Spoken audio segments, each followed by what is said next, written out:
সমুদ্রের মাঝখানে এক প্রচণ্ড ঝড়ে ভেঙে গেল এক জাহাজ। সেই জাহাজের এক যাত্রী ভেসে গিয়ে পৌঁছালো এক নির্জন দ্বীপে।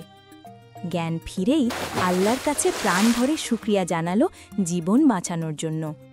প্রতিদিন সে তীরে বসে থাকত যদি কোনো জাহাজ আসে এই আশায়, কিন্তু প্রতিদিনই হতাশ হয়ে ফিরতে হতো।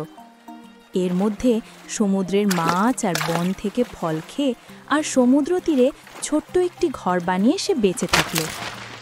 একদিন খাবারের খোঁজে বনে গিয়ে ফিরে এলো, দেখে আগুনে তার ঘরটা ছাই হয়ে গেছে, কালো ধোঁয়ায় ভরে গেছে আকাশ।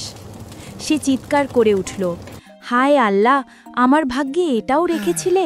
কিন্তু পরদিন সকালে হঠাৎ এক জাহাজ এসে পৌঁছালো তাকে উদ্ধার করতে। অবাক হয়ে সে জিজ্ঞেস করল, তোমরা কিভাবে জানলে আমি এখানে? ক্যাপ্টেন বলল, তোমার জ্বালানো ধোঁয়ার সংকেত দেখে। শিক্ষা: কখনো কখনো যেটাকে আমরা বিপদ ভাবি সেটাই হয়ে ওঠে মুক্তির দরজা। আল্লাহর পরিকল্পনায় সবকিছুতেই থাকে কল্যাণ।